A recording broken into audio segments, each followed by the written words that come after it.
आपकी बात को सुने, ऐसा कुछ हो पाया है? नहीं, कुछ भी नहीं हो पाया है। एक्चुअली जब हमने लास्ट टाइम ये चीज़ की थी तो कुछ चीज़ें हो गई थी। तो अभी हमने फिर से किया तो गवर्नमेंट को भी ये लगा कि यार ये बार-बार करेंगे। तो अब गवर्नमेंट का सीधा इंस्ट्रक्शन मेरे हिसाब से तो यही है कि इस बार ट्विटर कैंपेन को बिल्कुल इग्नोर कर दो। जैसे ये चाहते तो कुछ एसएससी नोटिफ़िकेशन निकाल सकती थी। ये कह सकती थी कि हम 5 दिन के अंदर मार्क्स दे देंगे। मतलब छोटे-मोटे लेवल पे कुछ चीज़ें हो सकती थी, कुछ नोटिफ़िकेशंस निकाले जा सकते थे। बट वैसा कुछ नहीं किया गया। तो इसका मतलब सीधा-सीधा है कि अब ट्विटर कैंपेन से कुछ नहीं होने वाला है कि सरकार ये जानबूझ के कर रही है। देखिए, एक तो ये था कि सरकार को याद दिलाना, तो उस चीज़ में तो हम सफल रहे कि हमने याद दिला पाए हैं, उनको जगा पाए। बट अगर वो उसके बाद भी कोई एक्शन नहीं लेना चाहते, तो अब क्या किया जा सकता है? यही हम सोच रहे हैं कि आगे अब हमारी प्लानिंग क्या होनी चाहिए। बाकी मिला कुछ भी नहीं है। इतना हुआ है आज की यूपी की कुछ वैकेंसीज आ गई यूपीएसआई की। वही वाला है, वैकेंसी तो पहले भी आई है, वही ठीक तरीके से नहीं फिल हुई, तो इस पे अब खुश होके क्या करें कि हाँ यूपीएसआई की वैकेंसी आ गई है तो ये बहुत अच्छा कुछ होने वाला है। कितने साल में वो भरी जाएंगी, वो भी 4 साल लगाएंगे, तो कोई मतलब उसका भी है नहीं।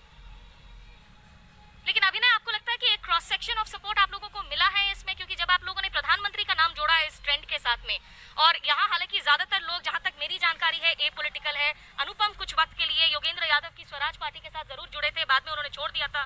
तो इसमें जो ये लोगों का कहना है कि भाई ये ऑपोजिशन पार्टीज हैं, ये पॉलिटिकल कैंपेन है, ये बहुत ज्यादा कोई बड़ा मसला नहीं है, उस पर आप क्या कहेंगे अभिनय? आप कल भी मैं एक चीज आप मुझे बताओ, जो पार्टियां चुनाव में जीत नहीं पा रही, अपनी जमानत नहीं बचा पा रही, उनके कहने पे 10 मिलियन ट्यूब्स हो सकते हैं क्या? आप मुझे बताइए। अगर लोग उनकी इतनी ही बात मान रहे तो वो चुनाव में जीत क्यों नहीं रही है? तो क्या ऐसा हो सकता है कि एक पार्टी के कहने पे पढ़ा लिखा युवा सिर्फ रोजगार मांगने के लिए ट्वीट करेगा? तो ये एकदम बहुत ही वाहियात लॉजिक है। इसका कोई सेंस नहीं है कि कोई पॉलिटिकल पार्टी ऐसा कर रही है इसीलिए ऐसा हो रहा है, और ये सबके खिलाफ है। जो सरकार अभी है, हम उसी से सवाल कर सकते हैं, उसी से पूछ सकते हैं। बाकी आप देखेंगे तो ये रोजगार वाला आंदोलन और राज्यों में भी चल रहा है जहाँ बीजेपी सरकार नहीं है, तो वहां भी लोग रोजगार के लिए बात कर रहे हैं, चाहे वो राजस्थान हो या और भी जगह। दिल्ली में भी कल आप देखेंगे कि जब और आम आदमी पार्टियों के बड़े बड़े नेताओं ने ट्वीट किया कि मोदी रोजगार दो, तो मैंने उनको भी रिट्वीट करके कहा कि पहले आप दिल्ली में तो रोजगार दो, जो वैकेंसी 2014 से फंसी हुई है। तो ऐसा नहीं कि हम किसी स्पेसिफिक है कि इस पार्टी के खिलाफ ये आंदोलन है, ऐसा एकदम नहीं है। ये सिर्फ बेरोजगारी के खिलाफ आंदोलन है। बेरोजगारी की आवाज उठे, बेरोजगारी के खिलाफ आंदोलन है, ये किसी पार्टी को टारगेट करता हुआ आंदोलन नहीं है। लेकिन अभी नहीं बने रहिएगा। हिमांशी, आप बताइए, आप स्टूडेंट्स के साथ डील करती हैं, आप खुद यंग हैं। Why did you decide कि this has to be a trend? Why the focus on government jobs? Why is there so much there of need for government jobs कि ये होनी चाहिए? मैम, ये मुद्दा बेसिकली एक दिन का नहीं है। जो बहुत लंबे समय तक सबने सफर किया है और देखा है कि हमारे पास एक स्ट्रक्चर है, वो सिक्योरिटी या वो एक प्रॉपर स्ट्रक्चर शायद कहीं और नहीं मिल पाता। सोसाइटी का एक प्रॉपर स्ट्रक्चर बना हुआ है जिसमें गवर्नमेंट जॉब बहुत बड़ा हिस्सा रही है, और हम उसी की तरफ आज कोशिश करते हैं कि हम पढ़ाई करें और उसके बाद हम गवर्नमेंट को सर्व कर पाएं एक अच्छे ढंग से, और गवर्नमेंट भी हमें सिक्योरिटी दे पाए। तो ऑब्वियस है कि जब वो ट्रेंड बना हुआ है और लोगों को कहीं और सही मायने में रोजगार नहीं मिल पा रहा, तभी वो गवर्नमेंट की तरफ देखता है। और गवर्नमेंट की तरफ देखने के बाद भी यदि वहाँ जो स्ट्रक्चर है वो भी तरीके से नहीं चल पाएगा, तो फिर प्रॉब्लम बनी रहेगी। उसी की वजह से हम लोग यहाँ बैठे हुए हैं, सब अपना काम कहीं ना कहीं डिस्टर्ब करके। तो जरूरी है कि गवर्नमेंट इसको सुने। गौरव गर्ग, अनएम्प्लॉयमेंट को लेकर के है, आप एक बात बताइए। जो लोग ये कह रहे हैं कि सरकार खुद पे भरोसा नहीं है, क्या सरकार को खुद पे भरोसा नहीं है जो सरकार चीजों को प्राइवेटाइजेशन कर रही है? इसका मतलब सरकार को भी भरोसा नहीं है।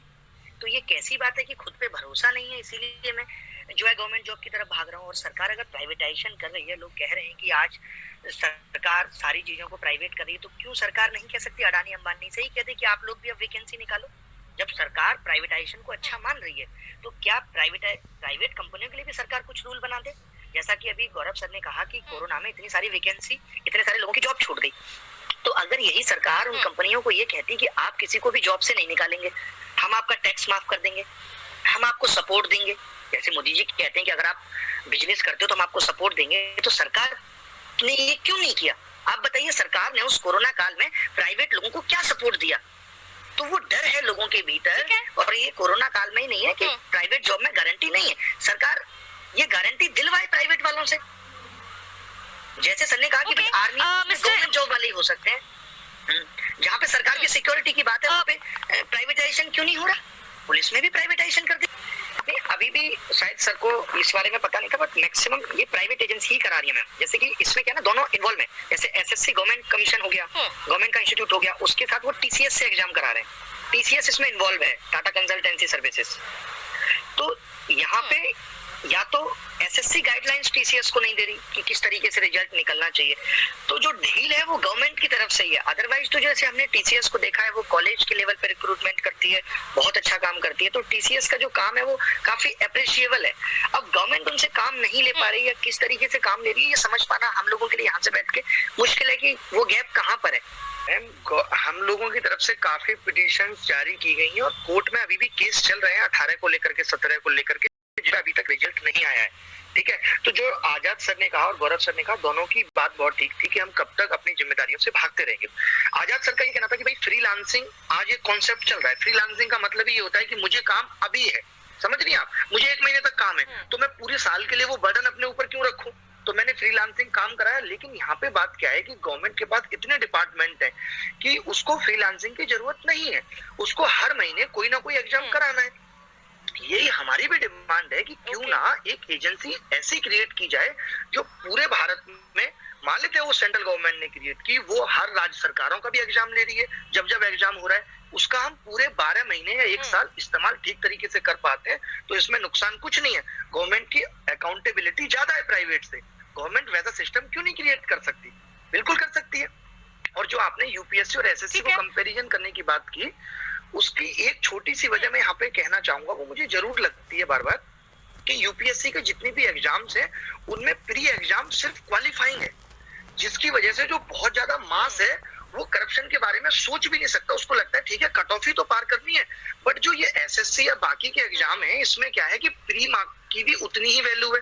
तो 40 लाख लोग अगर प्री का एग्जाम भर रहे हैं तो उसको कंट्रोल कर पाना बड़ा मुश्किल है, इसीलिए बार बार पेपर लीक हो जा रहा है। आप समझ रही है, अगर यही चीज प्री क्वालिफाइंग हो जाए, जहाँ पे मार्क्स का कम या ज्यादा आना उतना मायने ना रहे, तो करप्शन इससे कम होगा। फिर मेंस में क्या होगा कि वो 2 लाख बच्चा जो प्री क्वालिफाई करके पहुंचेगा, उसकी मेंटेलिटी भी अच्छी होगी और वहां करप्शन को रोकना भी बहुत आसान हो। बिल्कुल। आगे मैं 2-3 चीजों पे जल्दी जल्दी बोलूंगा। जैसे आपने कोचिंग